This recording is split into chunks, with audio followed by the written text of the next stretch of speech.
although obviously based from home, which at the moment is Crieff in Perthshire. And I'm also a commentator on Suns TV Live, which is Dumbarton Football Club's kind of online channel that we set up over lockdown. So next slide, please, James. Feeling very like Professor Chris Whitty with those sort of comments. So that's a wee bit about me. I'm now living the dream, as I put there, as a reporter and sports editor for the Lennox Herald. I've also been, or you might also spot me in the Stirling Observer, where I write about superbikes, on Lanarkshire Live Sport, where I write about football, The Record, where I've written about football and COVID, and obviously doing commentary at the AFC. I graduated from UWS in June 2019, which I still want to refer to as last June, but I'm obviously getting on a wee bit here, with my dissertation on Orwellian nationalism in sports commentary, which sounds far more geeky than it is, I promise you. So how did I end up here? And it actually came from a bit of advice that I got from Elizabeth, like really early on at uni, which was never say no to an opportunity. The way I've kind of adapted that is that you can always learn something after saying yes, but once you say no, you can't do it. So basically, whenever anybody came to me and said, could you do this? I just said yes, and then worked out how I would do it later. And that's basically how I ended up where I am now. If you don't say no to things, then you get here. So being a journalist had been a kind of long-term aim of mine. It started when I was quite wee. I'm watching Top Gear, and I basically said to my dad, how do I get to be a presenter on Top Gear? And he said, well, they're all journalists, so that's probably what you want to be. That was about primary 4, and I decided that's fine, that's what I want to be. I'll be a journalist. So I made up wee magazines and stuff like that at school. First got published in 2008 when I was 11, just doing wee match reports in my local paper, which is the Mogai Herald. A few years after that, I started posting on Pie and Bovril, the football forum, which some of you sporty people may be aware of. And I was quite kind of opinionated on there, shall we say, and used to write some pretty lengthy posts. And that eventually got picked up by a Dumbarton director, who asked me if I fancied coming on board with media at the club. And I obviously kind of jumped at the chance to go on to media at the club. Sorry, James, I can't remember if I put you in the next slide. No, I did. That's fine, because I'm flicking it on my own slide so I can read it because my eyesight's a bit dodgy.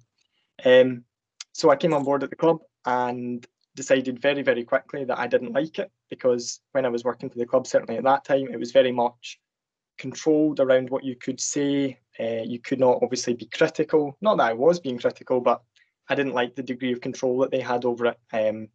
So I chucked it after about 3 weeks, because as much as it was good getting into games for free and having the kind of wee media pass and things like that, I hated not being able to write and kind of post in the way that I would have wanted. But from that, the same director who always told me that he saw a lot of himself in me, he's now an alcoholic, which is slightly alarming, but there we go, said that, or put me in touch with Carla, who was a reporter at Lennox Herald and ex-UWS. She was a couple of years older than me, and they were looking for somebody to help cover sport there. So I said, aye, that's fine. My old thing before I'd met Elizabeth, but I still said, aye, that's fine, I'll go for it.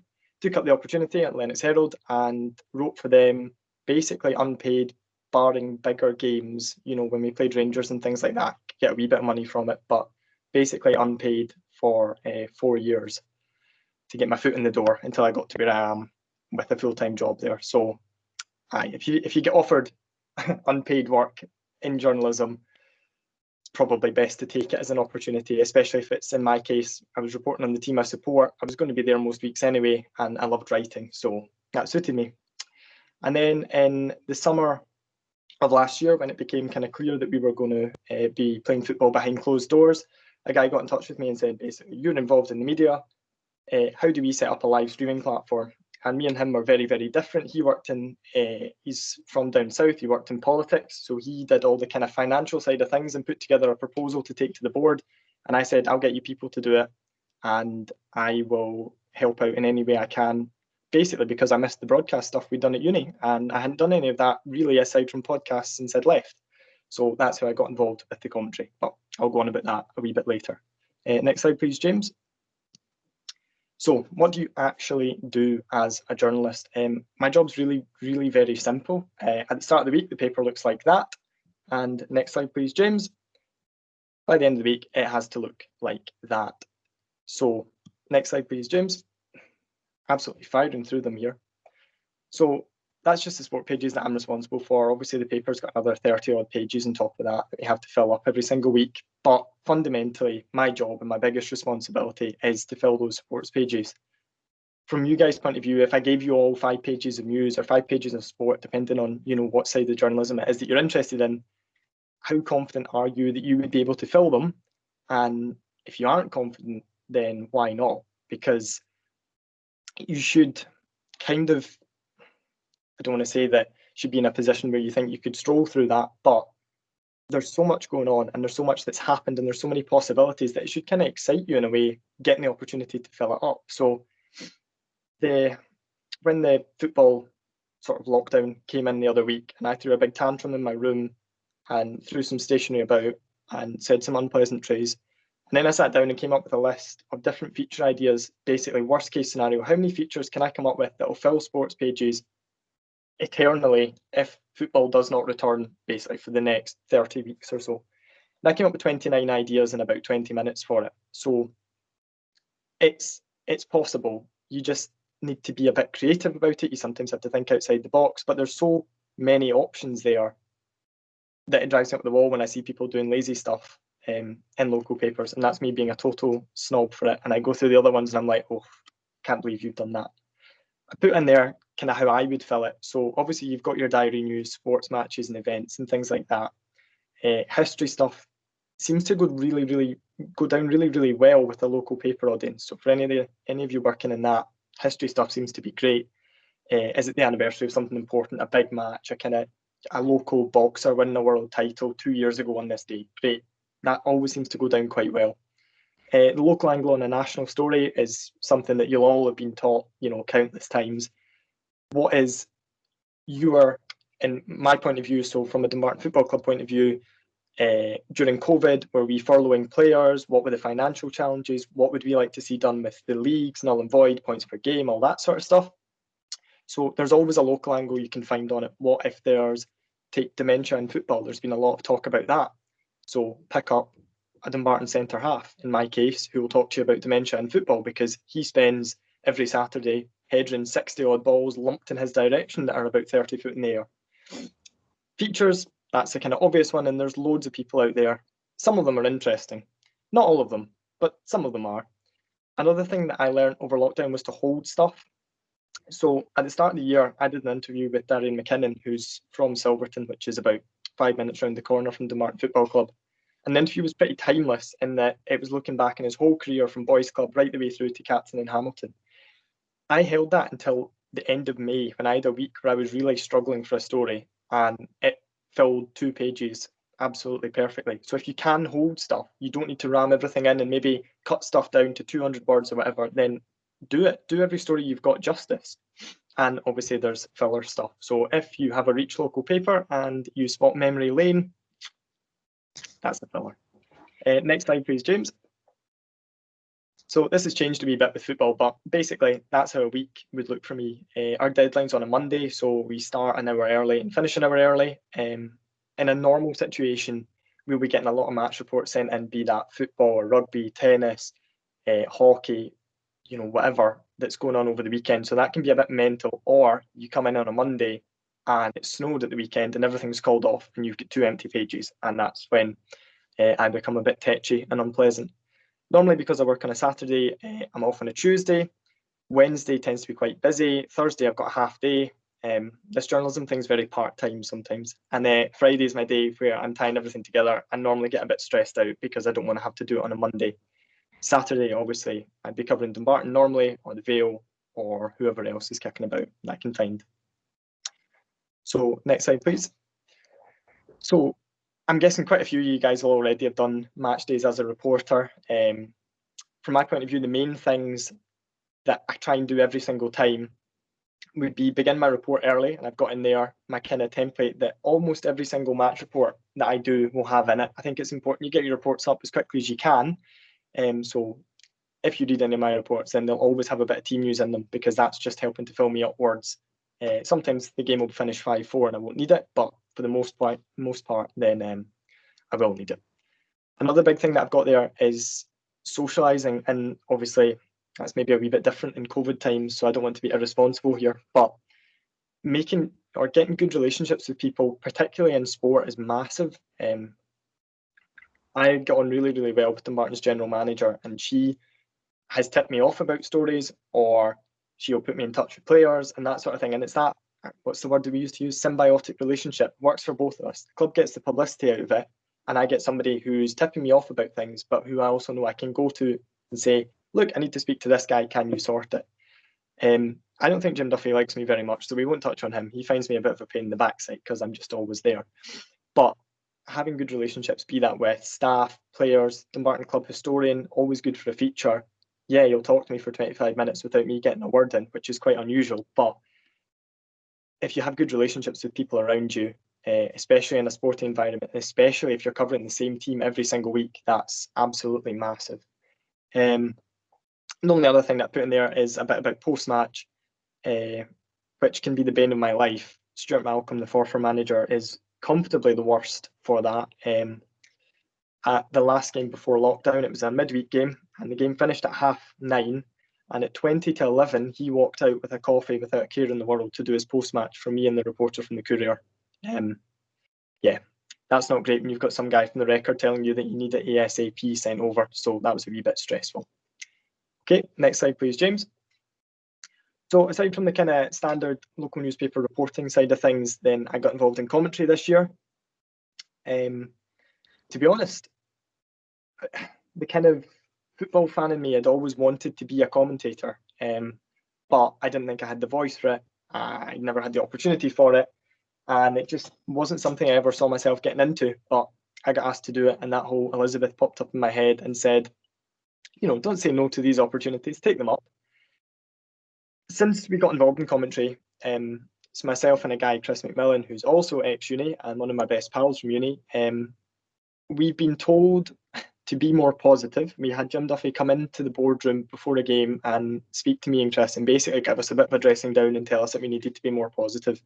And for those of you who know Jim Duffy, that's quite intimidating when you've got him giving you a bit of a dressing down, telling you to be more positive. So that game, Suns lost 3-0, and me and Chris tried to stay as positive as possible. I got home, I went on Twitter, I went on Pine Bovril, and I had so many comments from Suns fans saying that you were too positive, and you can't take very many positives out of that. So it's a fine balance, and personally, not something I particularly enjoy is that aspect of trying to be impartial, but positive, but truthful, especially when you are watching a team like Dumbarton and we get beaten most weeks, particularly at home. Next slide, please. So there's a wee picture up the top right of me and Chris there. Preparation is obviously absolutely massive for commentary, but I found, and certainly from talking to Chris, that it's almost more to put your own mind at rest rather than you using it. So I put a wee picture in my notes there, and I would say that I would use maybe 20% of that, excluding players' names, short numbers, things like that, the basics. So you very rarely mention ages, appearances, yellow cards, red cards, that sort of thing. But having them there is like a comfort blanket. It's something for you to fall back on because, I mean, you guys will know yourself from your time at uni that if you're, standing up in front of people and talking, or you're talking on radio, the time moves really, really slowly, especially when nothing's happening. So I put there that, okay, you'll find yourself relying on it, but don't be afraid to be a bit friendly. If you get on with your co-commentator, which me and Chris obviously do, then make it like John Champion and Ali McCoist, who sound like two pals kind of having a chat, and find that line between the excitement and remaining professional, but being a bit more intimate like you would be with radio. Next slide, please, James. So this was a wee back to the day job in my worst case scenario. Picture the scene. It's a Friday. You're a relatively newly qualified sports journalist and you've got the paper planned out. It's a busy weekend of sport.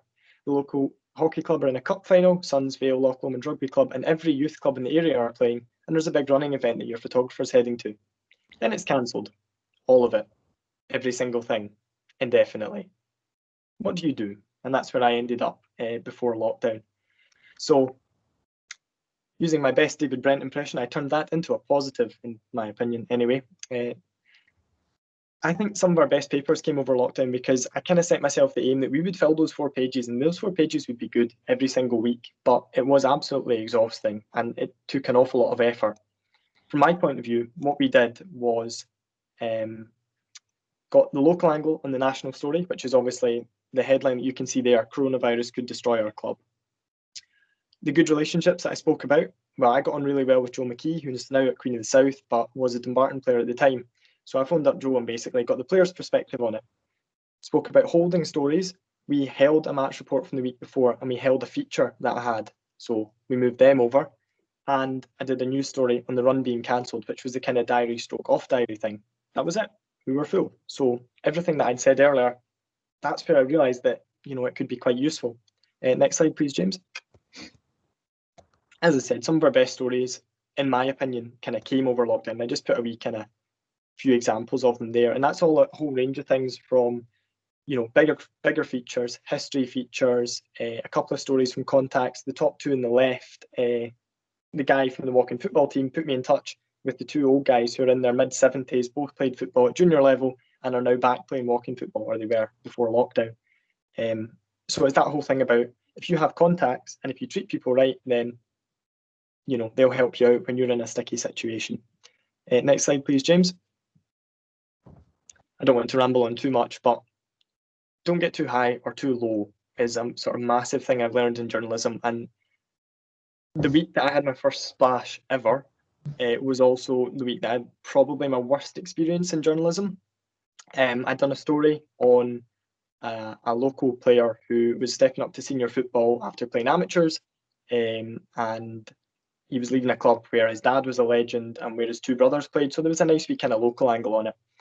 I got the guy's number from a guy who was his teammate who I'd interviewed a couple of weeks earlier for a charity fundraiser story, the kind of classic local newspaper stuff. And whenever I get somebody's number, I always check them up on WhatsApp. First of all, to make sure they're active, and second of all, to make sure it's them. Checked him up on WhatsApp. He was in the profile picture. Went for it. Did the interview and was right pleased with myself. My first splash. Paper got sent off, and then on the Tuesday, I got a message from the guy on Twitter saying, "You didn't speak to me, and your paper's running a story that says that you did." So obviously, from a kind of journalism point of view, this is your worst nightmare. Eventually, what it turned out is that it'd been a bit of an elaborate kind of wind-up from the guy who I'd got the phone number from. He'd given me a phone number for one of his other pals. His other pal had changed his WhatsApp profile picture and answered to this guy's name on the phone. And basically, he didn't say anything actually ridiculous. And the story itself, if you were to read it, looks like an interview with the guy who I thought it was, but it wasn't. And that still embarrasses me to a huge degree, to be honest. I've not told my parents about it. In fact, the only people who know about it are you guys and my girlfriend, and that's it. So sometimes you will get caught out. Don't get too high on things and don't get too low when it gets it down. I told my editor straight away about that, and she phoned me and was like, "Look, it's all right. These things can happen." The editor-in-chief then phoned me and said, "It's absolutely fine. You've done everything in your power. You can do no more." You checked him up on WhatsApp. You started the phone call by saying hi and then his name, which you responded to. There's nothing else that, from a personal point of view, I could have done. So now you know my big dark secret. Please keep that to yourself. Next slide, please, James. So just my last sort of advice, and this is something that I wrote in a blog on my website when I got furloughed back in March for a couple of weeks. In journalism, everyone thinks that they can do your job. Everyone's telling you how to do it. And that doesn't matter if it's family members, if it's people on Facebook, people on the street, people you interview, they'll all tell you how to do your job. By and large, you can ignore them. I've also put you there that you're scum. And this is something that I found really difficult to deal with at first, because see, when your family start making wee journalism ethic jokes about you, you do start to question if you're a bad person for writing about what's going on in the world. And that, at first, really, really got me down.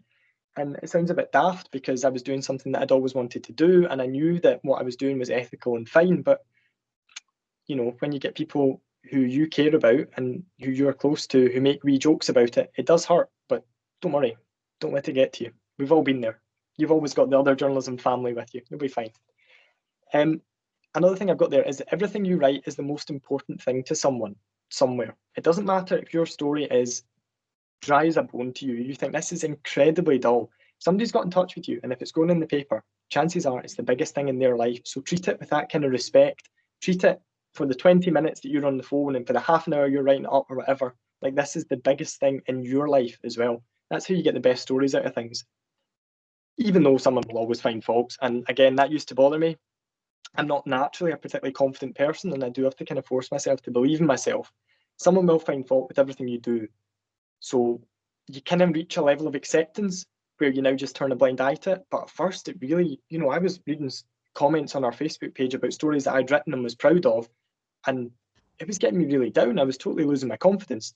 Don't let it. As long as you're proud of what you've written, as long as it's as good as you think you can make it, and as long as your editor's happy with it, which if it's published, they will be, don't let other people's comments let you down.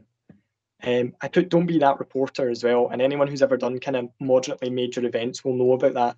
That there's always that one person who's kind of struts about. I put like the chief White House reporter for NBC at local events. Don't be like that. Your job is to work with people. You're going to be talking to people who are not media trained, who are maybe a wee bit nervous about speaking to you. They maybe heard bad things about the press. They don't want somebody who's intimidating. Make people feel comfortable. Don't make yourself feel important. And last of all, I put use it. You're in a great position to get into places that other people can't get into, and to speak to people you admire or challenge those that you don't, and to do things that other people don't get to do. Take every opportunity. If there's someone you want to interview, go and target them and interview them. That's what I did in a whole host of cases, and in the most part, they came off pretty well, and I got on really well with them. So don't be afraid to use your status as a journalist to get you to do things that you've kind of dreamt of doing, or meet people that you've wanted to meet. Okay, that's me. Please do turn up to my breakout, because I'll be awfully sad if I'm in there on my own, and that was my big fear before this. Thank you. Fraser, thank you so much. Can everyone just unmute their mics and give them a round of applause, please?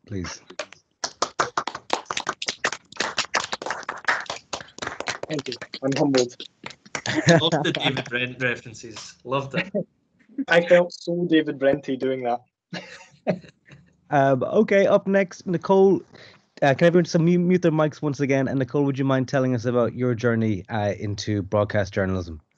Yeah, I don't have a glamorous PowerPoint unlike Fraser, but I'm just going to talk to you. So I'm a broadcast journalist at Central FM just now, and if you don't know, we are a radio station based in Stirling. So we cover Stirling, Clackmannanshire and Falkirk, so just all the Forth Valley. And as well as doing national, we're quite local focused, so we always like to have some local stories in there, just for our listeners. So I'm going to go back to when I left uni and then talk about how I got here. So when I first left uni, I didn't have anything lined up after uni. I didn't have any shifts or anything. When I was at uni, I did my work experience. I did it at the Hamilton Advertiser, Rangers Ladies TV and Clyde Radio. And when I done my work experience at Clyde, I was like, right, this is what I want to do. I thought I maybe wanted to do TV, but when I went to Clyde, I was like, no, I really want to do radio. So that was what I was set on. When I left uni, I couldn't find anything for a while, to be honest. There wasn't that many jobs advertised. And I was just applying. I got a few interviews, but nothing really came up. And then one day I got a phone call from Scottish Women's Football. James had gave the guy my number, and they were like, oh, do you want to do football commentating? And I was like, okay. Like, I'd never tried it before. And I was like, I literally just had to say yes, because at that point you can't, when you leave, you can't be picky. You can't really say no, like Fraser says. Like, you have to just take every opportunity that comes at you. I knew enough about football to do it. Like, I like football and I wanted to do radio, so it kind of just made sense to give it a go. So I did that a few times. I enjoyed it. It was hard because the lower league and the girls teams, they don't have the names on the back of their shirts. So you've literally got a team sheet and you're just doing it with the numbers. So it's kind of hard. I'm like, oh my God, they scored a goal. Like, but no, it was really good fun. So I did that a few times, and then a few months passed. I had a part-time job in the Apple store, but I was still looking for something like to do with journalism. And then I just emailed Central FM, like they didn't have any jobs like advertised or anything. I just sent them my CV and my demos, and that's something that you should always do if you're sending CVs. Always send your demos, because they're going to know what you sound like, whether it's TV or radio. So they replied, they're like, yeah, come in. So I had like a trial kind of shift, and I recorded like the 1 o'clock bulletin or whatever it was. And then after, like, I came out and they're like, okay, that's going out live in 5 minutes. And I was like, what? Like, I didn't know that my first actual bulletin was my first bulletin, if you know what I mean. So that was really fun. And then I got some freelance shifts. And then after a year, I got offered a full-time job here. So I've only been full-time since the end of last year. But I'm just going to talk to you about what is I do. So I work Monday to Friday. I start at 11, finish at 7, which is quite good because you get the weekends off, unless you have like some like extra things to do. So my main job is to present the news. So I'll present the news bulletins one until 7. And then between 4 and 6, we've got our half-hour bulletins. All our bulletins are a minute and a half, and at 1 o'clock we do the sport, which is, I'll talk about sport a bit later. So when I'm not presenting the news, obviously there's roughly like an hour in between. I'm scripting the stories for the next few days or getting my bulletin ready for the next hour. So when we work here, I'm the only journalist here, apart from Andrew. So we've got like 2 hours where we overlap, and then after that, it's literally just me. So I'm doing everything by myself. Which is good. Most of the bulletins are live, but just because it just now, like obviously like kind of strange times, some people are working from home, like the presenters, we will have to record some like in advance, just like 5 minutes before or whatever, but that's just the way it is just now. So yeah, scripting, we'll get press releases through, re-script them, try to find like local angles. So if we are looking for like a local person interview, the best way we usually do it is through WhatsApp. It's a really good way to do it if you can't get to go out and actually interview them. So we'll get people to we'll send our questions and they reply with them in a voice note, which is always the best way. When I was at Clyde, they did that a lot as well. It's a really quick way to do it. But obviously face-to-face interviews are better if you can get them. So scripting, we also obviously do the reporting side, like I say, getting local people. Sometimes we will go out and do interviews if we've got the time. It's a bit harder to do it just now though.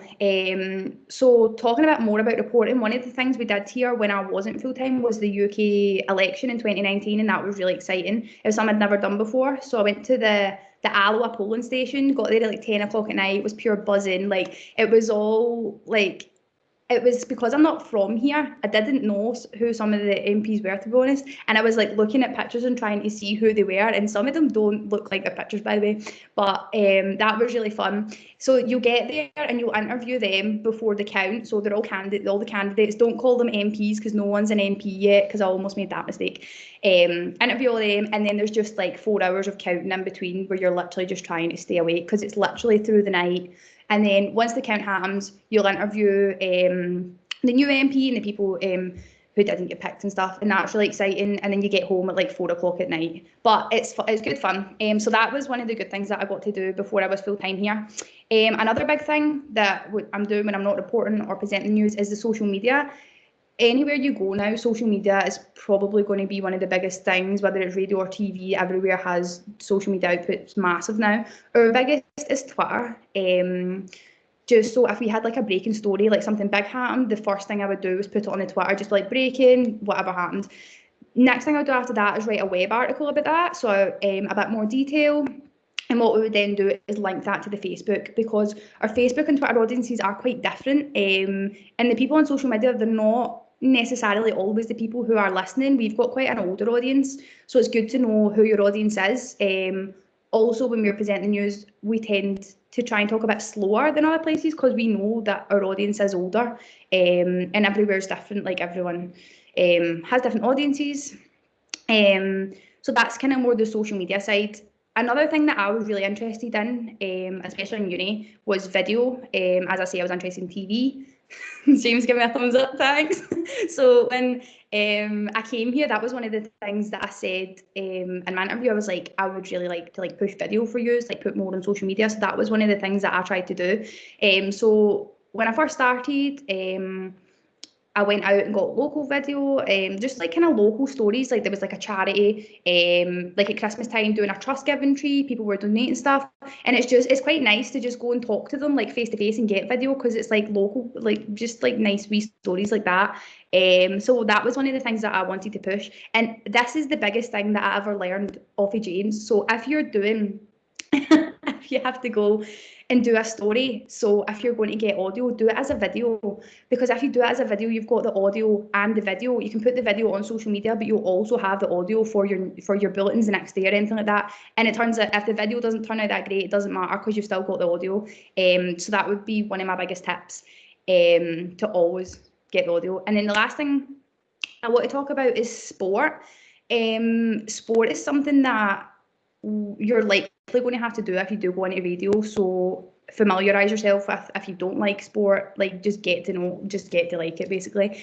It wasn't something that in uni, it wasn't something I really thought I was doing. I kind of started delving into doing it by accident a few times, but now I find that I really like it. So we'll get through like a lot of like press releases and stuff. Our biggest team up here is Falkirk. So although they are a League One team, they are the biggest team here, and they've got the biggest support. So we'll get through like emails, like to come to press conferences with the managers. Like the other week we had one from Gary Holt, who used to be the manager. He's came back as a sporting director. So we would do that, do the interview. The aim of that would be to get audio, because we do a 1 o'clock sports bulletin. So we'll have our 1.5 minute news, and then we'll have a minute sport after that. And then we'll also do sport headlines, 4:30, 5:30. So that's the biggest to get the audio from that. Then I would usually like knock up a web article about it. And sometimes you can sometimes get a couple of stories out of different things. Like one time I was interviewing, we had a press conference for the Falkirk manager. It was a game. It was just a post-match interview. They were playing Arbroath in the cup, but they were also talking about one of their goalkeepers, PJ Morrison, who's gone back to Motherwell. So that gave us kind of 2 stories as well. So it's good to kind of just see what you can get out of stuff. It's not necessarily just going to be that one story, and you can get kind of different angles on that as well. So that gave us a couple of stories for that week, which was good.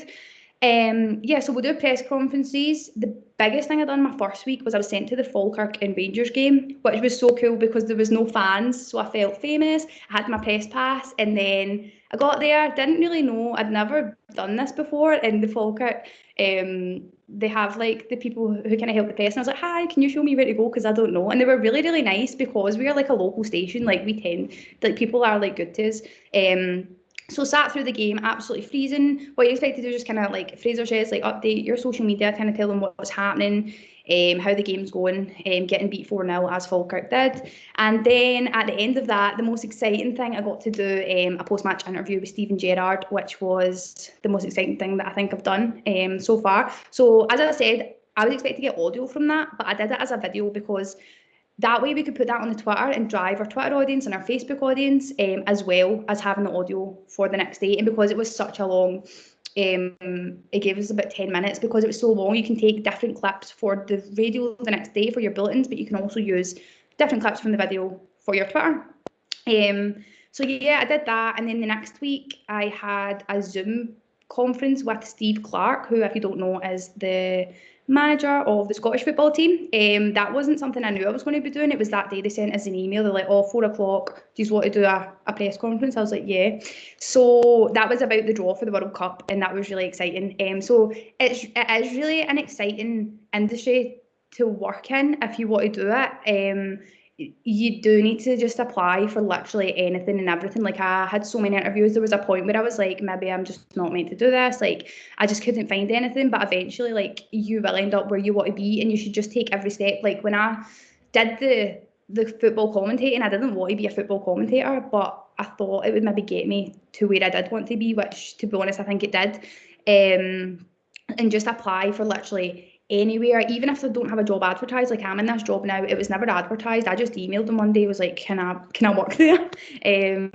So just apply. And the other thing I'll say is, don't be afraid to make mistakes. Like, when I first started here, my heart used to like beat out my chest when I was going live. I was like, oh my god, like, I'm live, like, people are listening to me. And then it would probably make me make more mistakes by doing that. But when I did start, they were like, everyone makes mistakes, like, don't be scared to, because you're going to do it anyway, which is probably the best advice I got when I started here.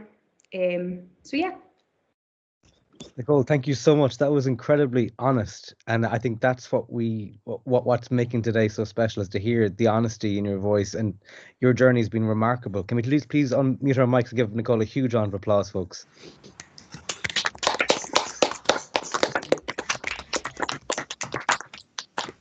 You may notice that Tom McConigley has changed his name to James Mahon, but that's because he's logged on as a guest. So that is not me in the future with better hair, just to let you all know. Up next is Brandon Cook. What do you mean future? Tom combining Paisley and a Donegal accent there. You'll hear him just after Brandon. So Brandon, take it away. Hello, everyone. It's so nice to see some familiar faces here and some new ones as well. Yeah, so I mean, I work for STV now, and I work for the STV North station up here in Aberdeen. Although at the moment, because of lockdown, we are one big national show coming from Glasgow. So what you see up in the north, you'll see down in the Central Belt at the moment. But how did I get? I started in local television. I started during fourth year of university, and I worked there for a year. And working whilst at university full time really helped. I learned on the job, learned to self-shoot, made packages, found my own stories, worked to deadlines, and it was a very much sink or swim type culture there. Whether there was viewers there or not, the pieces had to go on air and someone had to make them on time. So it was a real kind of learning curve. But before I graduated, I was already thinking about jobs. I didn't want to start from scratch again. I'd slaved at local TV for a year and I was ready for a step up, or at least I thought I was ready for a step up.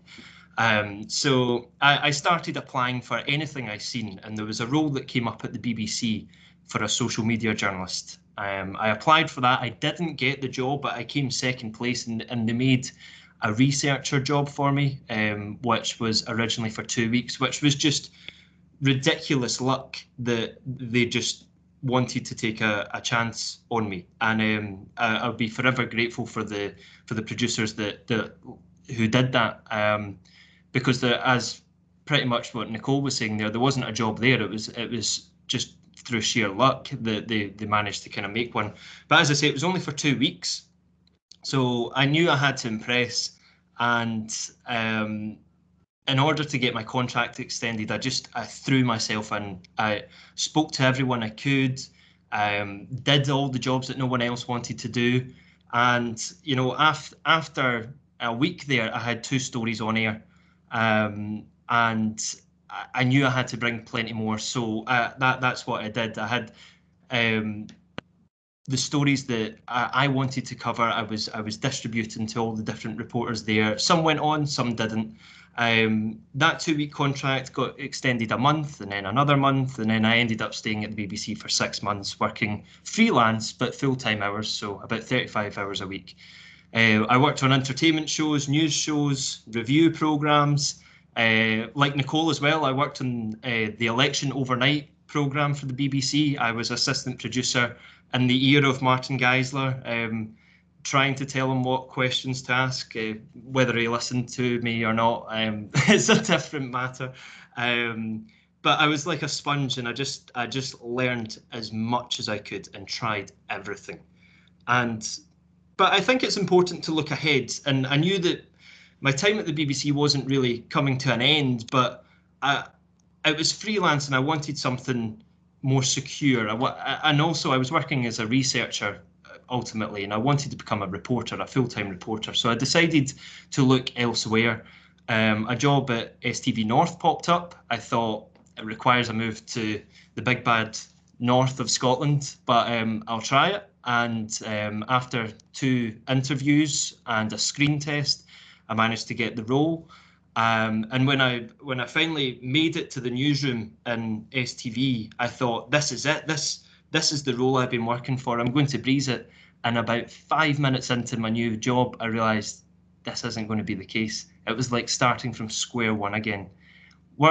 Working for a national broadcaster, it's the most watched news programme in the country. The standards are really high. You need to write impeccably, you need to speak concisely, you need to be clear, and you really need to be a jack of all trades and a master of some. Obviously, you know, but my first year at STV News has been dominated by pandemic stories. But I thought it's really important that I still bring my own ideas to try and stand out. So that's something that I did obviously at the BBC, and what I would recommend to you guys is to always just bring your own stories to the table. I'm a year and a half in now from graduating in 2019. Since then, you know, I've done live reports. I produce a package almost daily. I cover everything from poverty to sport. I write stories for the web. I produce video for the web. And hopefully in the next couple of months, if we get our show back, I'll be presenting lunchtime as well.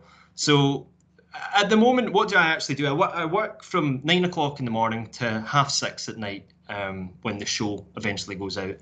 I'm finding my own stories. I'm looking all the time. I'm scouring newspapers. I'm talking to friends, albeit socially distanced at the moment. I'm looking for stories all the time. I might be looking at big national issues and trying to put a Scottish angle on it, just like the way that Fraser was saying, you can always find a local angle for something. Once my story is commissioned, I'm thinking about its filming. I'm thinking about the presentation of the story. If it's a story that requires, you know, if it's a really boring subject, then you need to think of a way to bring it to life, because someone at home might not be as invested in the story as you. It might be an important topic, but unless you bring it to life, they're not going to care about it on television. So you need to think about ways to really make it engaging. Once it's filmed, you know, you need to write the read for the package first, write the link for the presenter first, so that you're not repeating the first lines in your script. That's a major thing. The worst thing you can have is have the presenter saying blah blah blah blah blah, here's Brandon Cook, and then you say the exact same thing that the presenter just said at the first. No one wants that. So you need to be really clever, script properly. And then once the story's out, you're basically looking for the next story after that. You're always on the hunt for more and more stories, or you're keeping an eye on, you know, what you've just produced, because it might develop in the next coming weeks or months. I think when you're actually getting the story, though, it's important to get good case studies.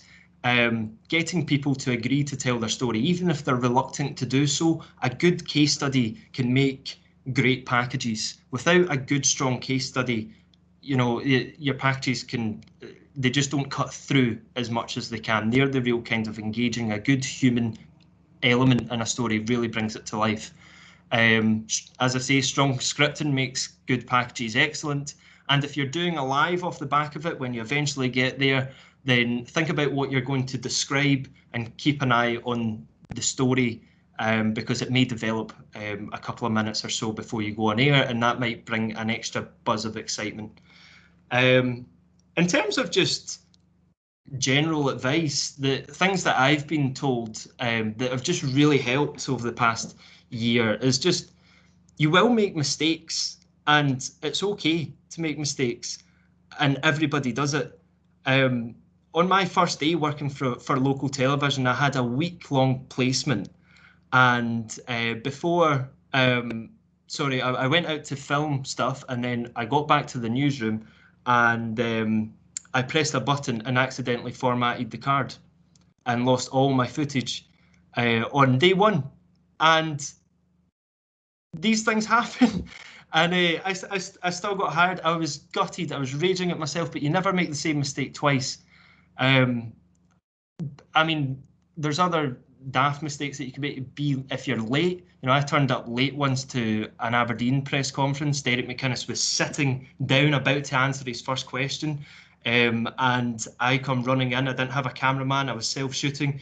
And all the press, Sky Sports, BBC, everyone's watching me trying to set up a camera. That's when your training really comes in handy, that you actually know how to set up the camera. I'm not the best at it, but I managed to get through it. But these things happen, and you really need to have a thick skin, because people will be, you know, trying to have a bit of banter with you as well.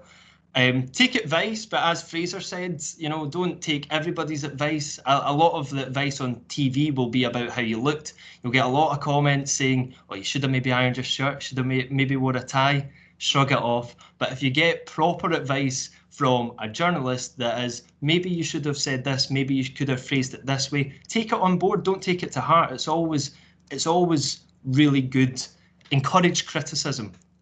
You know, and find the good parts in your package, but always look for bad parts so that you can work on them.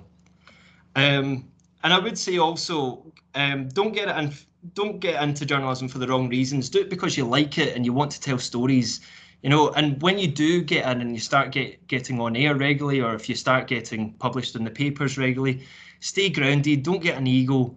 A producer once said to me, this is relevant for TV. 1% of the people who like you 1% of the people who watch you might really, really like you. If you're lucky, they might really like you. 1% will hate you for no apparent reason. They'll just hate you. They don't like your face. And the other 98% won't give a damn. So don't think that you're bigger than the show that you're on or the paper that you write for. You're just a cog in the machine, but you're a very important cog, but don't let it go to your head. Just do your job. Report the news, report it factually, and just have fun while doing it. In terms of, just get your writing down, write smartly, use upsound when you're making patches for the TV, and use natural sound, get good footage, nail your voice, and stay calm if you're going to appear in front of a camera. And let's just hope that your tongue actually connects to your brain, because God knows I've been there loads of times. Also, just final little points from me. These are things that I've been told from some of the presenters who have been passed this down from presenters before them, is when you're on television, your facial movements, they're magnified. So the trick is to try and find a balance. Be expressive, but don't overdo it. And practice. Know your script, understand what you're talking about.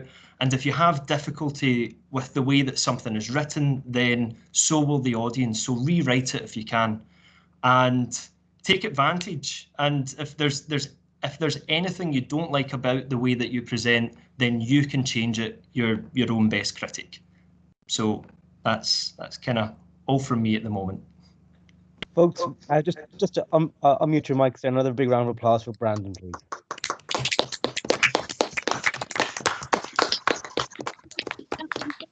Just had to flag up that all three of the people who you've heard already were in your exact position 18 months ago. And that's something that you need to be conscious of. But the next person you're going to hear from is the person who hires those people. And first of all, I'd like to thank Tom for hiring so many of our students over the 4 or 5 years that I've been associated with UWS. And Tom, thank you so much for joining us. I'm going to mute my mic, and I will also be sharing my screen for his slides. Thanks, James. Okay, guys, so thanks for having me today. My name's Tom McConigley. I'm going to give you a very quick and boring history of my career.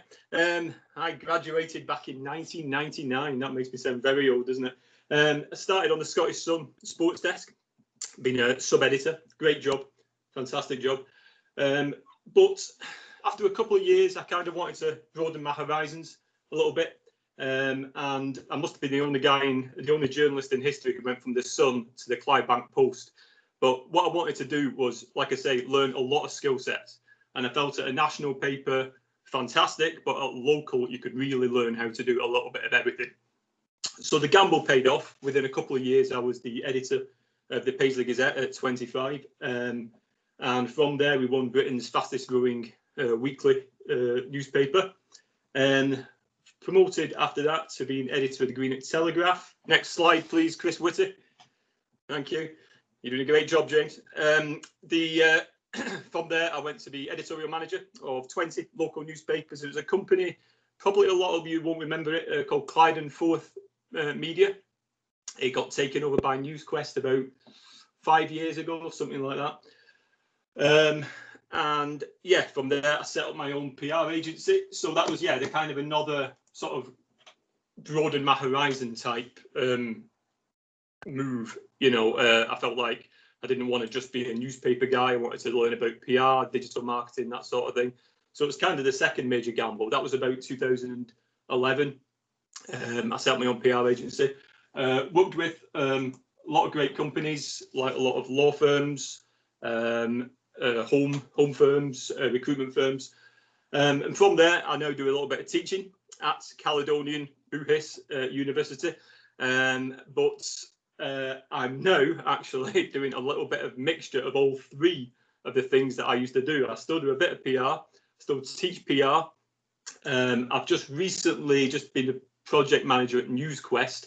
I'm still doing a little bit of a few things for them, which is all the local papers. And I'm actually working with the Scottish Sun again as well. So what was the phrase that Brandon used? Jack of all trades, master of some. So that's what I'm doing at the moment. So what I thought I would be best to advise you on would be local journalism and PR. I think that'll be the most relevant for you guys. And so what I've done is I've come up with just a few top tips, which I'll rattle through as quick as I can. The first one seems really patronising, but it's something that I'm finding more and more with modern day journalists, and that's pick up the phone, speak to people. The amount of times I hear young journalists say, well, you know, I sent them an email, or I texted them, or I've messaged them. No, it's only through the nuance of conversation that you get good stories. 2 factors for this. Number one, the person on the other end of the phone might not want you to get the story. You know, they might have an agenda, they might have something to hide. And so therefore it's up to you with your probing questions in conversation to get it out of them. If you just send them a text or an email, you've given them control of the message, okay? So you're always wanting to pick up the phone and speak. Also, remember this, a lot of people don't actually know what the story is. The amount of times, I'm sure the other guys will agree with me, where you're talking about something and then they'll drop something else into the conversation and you're thinking, that's the story. Only you guys have got that radar of what a story will be. So again, that would have been missed if you just sent an email or a text. You've got to speak on the phone. Like I say, sounds patronising, but I will just absolutely emphasise that one. The second one is what I call an old-fashioned term, the Rolodex factor. The Rolodex is what you used to keep all your contacts on. For me, you're as good as your contacts. And what I would do if I was going into local journalism is I would set myself a number on day one and say within 30 days, I'm going to have 50 contacts, 100 contacts. It doesn't matter the quality of the contact, I would just go for quantity first. Get to know as many people as you can and really build that up. Then you can scope down and say, right, okay, these are my best 10 contacts, these are my best 20 contacts. But at the start, it's a numbers game. You want as many contacts as you can. The gold dust of contacts is police at a local level. The police will get you your best stories. And now it is very hard nowadays to get good police contacts. That might be a fallout from the Leveson inquiry or something like that. I don't know. More often than not, you're going to get put into a call centre where the person doesn't really care about the Clydebank Post or the Air Advertiser. But if you can get a good insider at the police, that's a fantastic contact. I'll tell you another one which is underrated, taxi drivers. Taxi drivers are great at a local level for stories. They know everything. Think about the amount of questions that a taxi driver will ask you. They're getting information all the time. So that's an underrated one. The obvious ones are your MPs, your councillors, that sort of thing, your politicians, your community activists. More often than not, they'll come to you. But like I say, police and at a lower level, taxi drivers. Third one, I think the other guys have probably touched on this one, which is what I phrase it in this way. So I always say, write for your mum. Tell it as if you're talking to your mum or your gran or something like that, you know, the story. Put it in everyday terms. Don't preach to people. Don't put it in highfalutin terms. Tell the story in an everyday angle. Okay, so that's the local journalism tips. Now, we are now moving more and more to making sure that our Facebook audiences are engaged, our digital audiences are engaged. So I've come up with 10 sort of areas of stories which work well online. These stories work well online. First one's really obvious. A lot of them are obvious, but the first one's really obvious. Breaking news, fires, car crashes, crime scenes, that sort of thing. Always really good. If you can add a live blog to it, that's going to times your results by 10. So live blogs with breaking news is fantastic. Quotes, a little bit old-fashioned, but still works well online. Traffic and travel, quite obvious. Weather, quite obvious. Nostalgia. When I say this to people, a lot of people have it in their head of the newspaper type nostalgia, which would be, here's what Ayres High Street looked like in the 1930s, you know, and here's a horse and cart going up, you know. I would say the best kind of nostalgia, especially online, especially on Facebook, is the 1990s and the noughties type nostalgia, because your audience is primarily around my age, in the 40s, on Facebook, and so they're looking for 90s and noughties nostalgia, something that they relate to. Here was the night out back in 2002, were you there? You know, here's the festival that happened in the town, were you there? That sort of thing. Those things work really well. Gold dust online. Property always works well, whether it be top property, so you could say, you know, here's the £1 million property in Ayres, here's Ayres' most expensive property. Properties with like swimming pools, jacuzzis, that sort of thing. People love to nosy at those and stick the nose behind the curtain. On the other end of the spectrum, the low price properties are really good as well. Things like, you know, here's a 10,000 house you can buy for £10,000. Could you do it up? That sort of idea. Those things work well. Property just works well online. Shopping, product recalls, sales, those sort of things. Just general shopping stories always work well. Closures, that sort of thing. Food and drink, food hygiene reports always sell really well, do really well online. But food and drink in general is good. Power outages, there's many websites. I would encourage you to get onto them, which will tell you things like, Sky isn't working in this area, Virgin Media isn't working in that area. Those are really good for reader engagement. And the last one is ask the readers questions, reader opinion. Have you put your Christmas decorations up yet? What do you think of the latest lockdown tier restrictions? That sort of thing. More engagement you get, again, go dust online. And I've put there at the bottom in big capital letters lists. People love the bests, the worsts, that sort of thing. They always fly online. Next slide, Professor. Thank you. So now we're moving to the second part of my career, which is the PR. And again, just come up with three top tips, trying to rattle through them as quick as I can. First one is don't sell. You're not in advertising. PR is about engaging.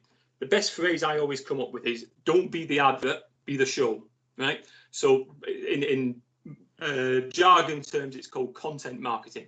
You're trying to give good content to hook them in. You're not trying to sell. If you think about it, when you look at adverts in a magazine, you flick past them, you fast forward them when they're on the TV. You're not wanting to be the advert. People avoid the salesman. Okay, you cross the road if you see a salesman coming up the street. So what you're wanting to do is engage with good quality content, and I'm going to come in a minute to sort of what makes good quality content. But you're looking to be a content marketer with top quality content to engage. Manage expectations is a good one because, so if you're, no matter who the client is, they'll be wanting the moon on a stick. They'll be wanting top sales immediately. So they'll be wanting copy, which is kind of like advertising. So you've got to manage the expectations with the client and say, look, this might take a few months before we do get to the sales process. We're looking to engage them first. Also, whatever they have in their head, where they might think they're going to get 10,000 views within 2 days. You've got to, tell them, look, the numbers will be slowly building. So manage the expectations with the clients. And the final one is think visual. So always make sure that the client has some good photography, some good video, primarily photography. Photography goes a long way. If you go into someone's website and the photos are taken, by an iPhone that is dimly lit and stuff like that, you really want some good professional photography on the websites, on their social media posts, that sort of idea. Next slide. Thank you, James. Yeah, so these were the ideas that I came up with for the content marketing. So if you're starting, more often than not, if you get hired, they probably will have a low audience online. So competitions are really good for building up audiences. Keep the prize relevant. Don't just say give away an iPad, because then you're going to get everybody looking at it. Keep the prize something that only people within that business would be interested in. But competitions are really good for engagements. Second one is links. So basically you're becoming a content curator. You're looking to point out all the information within that particular field. So let's say you're doing PR for a hairdresser. You can have all the different articles online about hairdressing, videos about it, that sort of idea. You're looking to be the brand expert. Offers, whether it be for your own business or whether it be for a neighbouring relevant business. So again, if you're a hairdresser, you can maybe do a partnership with a local nail salon or something like that. Some offers, 10% off our neighbours across the road. Testimonials is always really good. They always say that is the ultimate in PR. That's the thing that's different from advertising. Advertising is when you talk about yourself. PR is when other people talk about you. Testimonials go a long way. Think about it. You probably don't go to restaurants or pubs anymore until you actually see TripAdvisor, see what it's like. So other people's opinions are very important. Humor always works online. Frequently asked questions is a good one. A good thing to build up for a business to make sure that that's on their website. How-to content. So, for example, let's say you're doing PR for a camera firm. You can have how to take the perfect picture, that sort of idea. Behind the scenes content's really good. It shows the human side. You can show your staff what they're up to. Let's say you're doing PR for a restaurant. You could have, you know, here's our chef preparing tonight's dinner. Can you guess the ingredients that he puts in his lasagna? That sort of idea. Holiday content, whether it be Christmas, Halloween, Valentine's. You can always give a lot of content around holidays. Again, if you're doing a home firm, you could have, here's how to decorate your house this Christmas, that sort of idea. And inspirational content always connects to. Okay, so like I say, that's the best I've got. Those are my top tips on local journalism and PR. Yeah, that's over. Back to you, Chris Whitty. Thank you very much, Tom. Folks, just unmute your mic one last time for a round of applause for Tom McConigley. And Tom has some of you already in this call have been hired by Tom, and some of you are about to start working for Tom next week, I know. So we're just going to open to a very short panel discussion. So these are questions that you folks have as students that are just for everyone. And let's keep the focused one-on-one discussions for each individual for the breakout spaces after we come back in a break. So does anyone, if you just type your name in the chat window, write the word me, just write the word me in the chat window if you want to ask a question to all four panelists that's relevant to all four. Kevin Cragans, unmute your mic and off you go. If you were going to sell a job to us in your industry, how would you sell it? Fraser, do you want to go first and we work through? Oof, to put me first, I feel on the spotlight after that amount of time not talking. I would say, and I don't know if I speak for the other guys here as well, but for me, I almost didn't need sold on it. It's just, I don't want to say it's a calling in life and get all deep in it, but I think you should have that inside you, that you have a real passion to go and do something in journalism, be it TV, radio, newspapers, PR, whatever. You should have that kind of passion inside you, and it shouldn't really need sold to you. Because I remember, what was it? I was listening to a podcast, the Journalism Made Geeky podcast thing a while ago, and it was basically along the lines of somebody saying that they got into journalism because they wanted to give a voice to people who didn't have a voice. And I think that's what all of us can do. And it's something that, you know, maybe that sells it to you a wee bit, but I feel like inside me, from quite an early stage, it was what I wanted to do. Journalism's not a job that you can kind of go in, work 9 to 5 and go home and switch off at the end of the day. It's something that you, again, I sound like I'm talking in cliches here, but it's something that you really live. So Brandon was talking about when, you know, even when he's finished, he's on Twitter, or you'll maybe see something in the street and think, is that a story? Or you're surrounded by it all the time. If you want a job that's more, it's more rewarding, it's more involving than a kind of traditional office job or whatever, then that's a big selling point to me. But also that thing of you're getting to talk to people who maybe wouldn't have their voices heard, you're getting to bring stories to people who are from people to people who wouldn't have heard them otherwise. I think that's got to be a massive selling point, but it has to be inside you. You can't go into journalism because you can't fall into journalism. Maybe my mum, for example, is a bank manager. She very much fell into that. She didn't grow up wanting to be a bank manager, but that doesn't matter because in the job, you kind of learn it, and she comes home at the end of the day and switches off. You can't do that in journalism. So it has to be something that's inside you and something that you're passionate about. Very good answer. Nicole, how would you sell your job to us? Because you all get to be like me. No, I'm just kidding. So I would say that, like, it's really exciting. Like, you never know what's going to happen. Like, you never know who you're going to talk to that day. Like, something, like, you just never know. Like, and it's just really exciting. You get to talk to people that you never thought you would talk to. Like, I never seen myself interviewing the Scotland manager. Like, it's really exciting. And it's just, you get to investigate different things. Like, there's so many different areas that you can do, like sport, any kind of journalism, and it's just really exciting, I would say. No, that's a very good answer, because the spontaneity is what makes any job interesting. Brandon, yourself, what would you be your unique selling point? My unique selling point, the worst day that you have as a journalist beats having a real job. You can have the crappiest day, come home soaking, maybe you've done a live up in Peterhead talking about Brexit and fishing, and you're freezing to the bone. It beats sitting in an office, sorry to use your mum as an example, Fraser, or sitting in a bank. It's It's just you meet people and tell stories that perhaps aren't told, or you can tell them in a different way, and you meet people who often have the power to change things in the country that you live in. So it's kind of a mixture of what Fraser and Nicole said. Really, you need to have that passion inside you to want to become a journalist. Just go home and switch off. Although it's good to try and do that because you can't overwork yourself.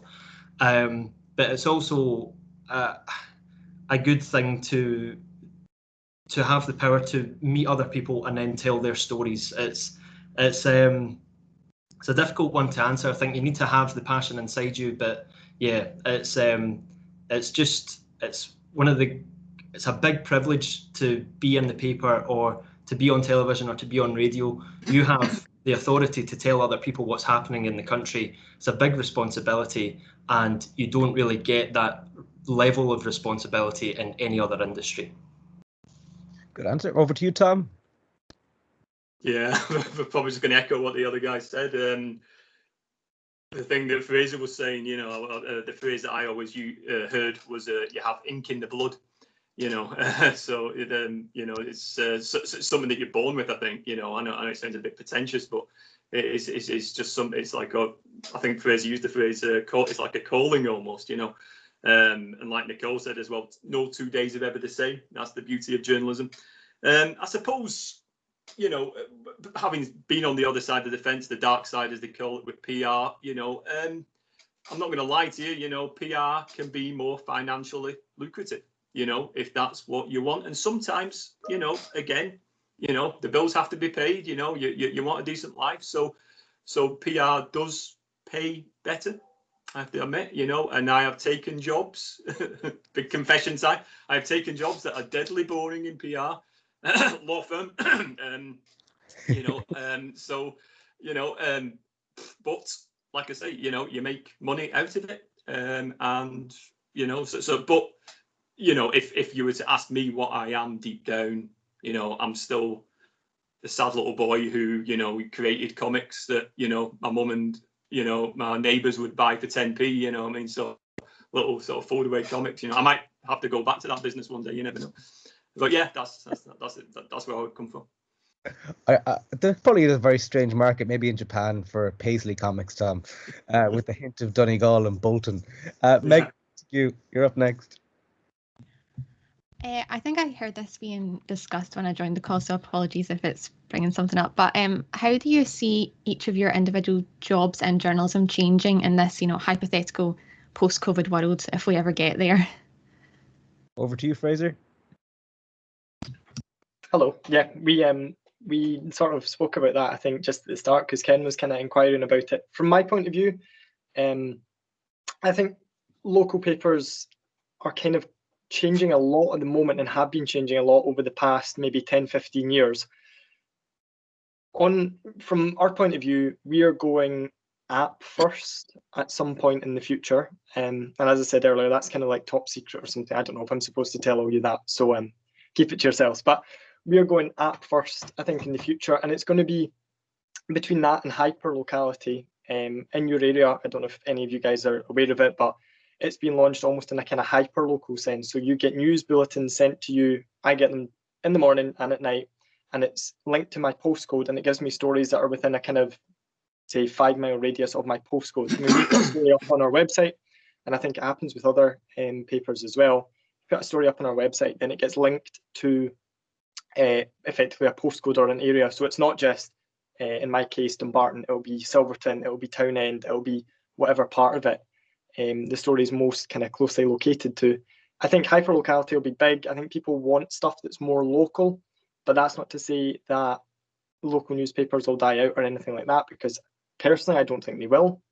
I think there's still like a pretty bright future for them, because people still like having that physical copy. And I think as well as that, people, I don't know the best way of putting it, but we've all been, I'm guessing, in local papers at some point, be that when we were at school or, for something that we've written or whatever. And our mums and dads or our grandparents and that, they keep it and they hold on to it because it's something physical that you can keep. And I think that'll always be the case with newspapers. But going forward, I think the physical paper will be secondary probably to an app or to the website. And I think that you'll see a far more localized, heavily localized content. So if you look back, you know, however many years ago, and if you read properly old newspapers, a lot of stuff was maybe based around London or Glasgow or whatever your big city nearby was. It then became a bit more local and a bit more local. And I think that it's going to become even more local than that going forward. Personally, that's how I can see things changing in newspapers anyway. Good answer. Nicole, future-proofing for radio, or where do you see it going? I don't think radio will change too much. The way that we operate just now is changed slightly, but I still come in here every day because I don't have like a studio in my house. Some of the presenters do, but I actually don't think it will change that much. And I think that we, especially like smaller radio stations, we have a very loyal audience. And I don't really think it will change that much. If anything, I think it's gave us more stories to do. Like all this week, we've been speaking to businesses across the Forth Valley, and we launched a survey about how if they've been able to claim any financial help from the government, because there was a survey that found 3 million people in the UK haven't had any help.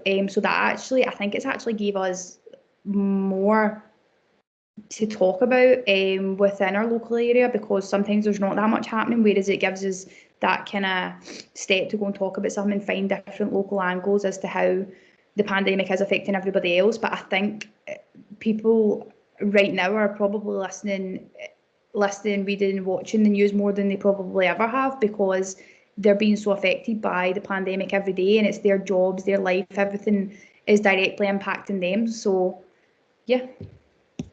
That's a good answer. Brandon, future of TV, or where do you think it's going?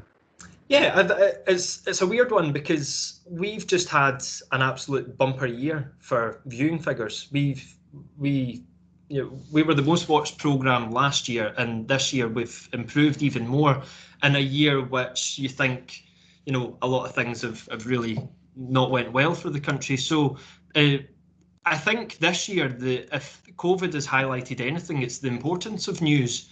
And TV is maybe not STV, because obviously BBC is the one that's been showing the coronavirus briefing every day. But I think the importance of TV news, if anything, has been cemented this year.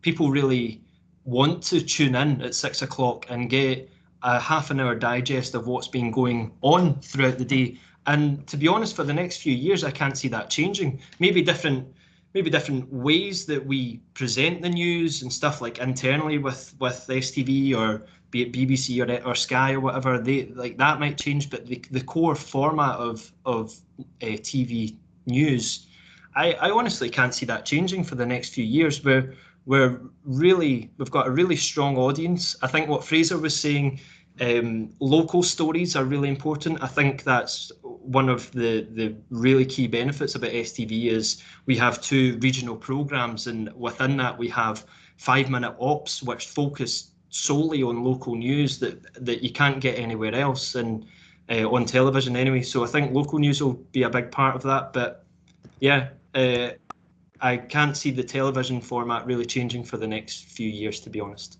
Hopefully our jobs are safe for the next few years. Fingers crossed. Fingers crossed. Tom, public relations wise, digital marketing, media, how do you see that changing in the coming years? I think there's a massive growth there. I think there's a huge growth in content marketing, PR, that sort of idea. I think a lot of companies will realise that, you know, the best way to engage is through that way. You've seen already companies like Red Bull, you know, they're the masters of content marketing. I'd urge you all to have a look at their case studies.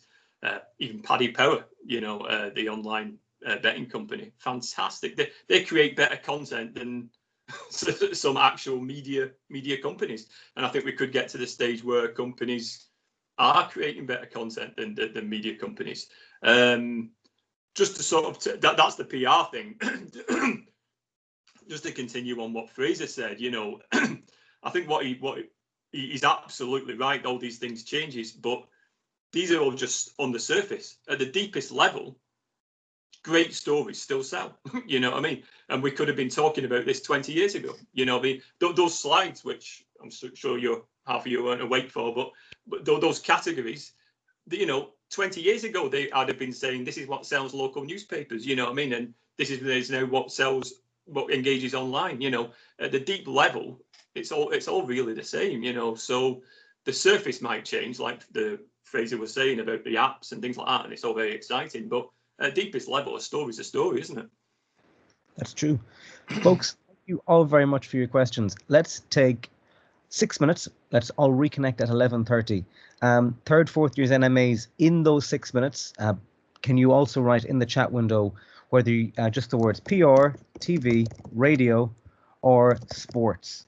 And I've written them there. Can you just write one of those 4 words and you will reappear in a breakout space in 5 minutes time with your designated speaker. And first of all, I'll thank you very much. And I'm going to go on a toilet break, and then I'm going to go try and find something that isn't too chocolatey. So I'll see you guys back in 5 minutes time as well.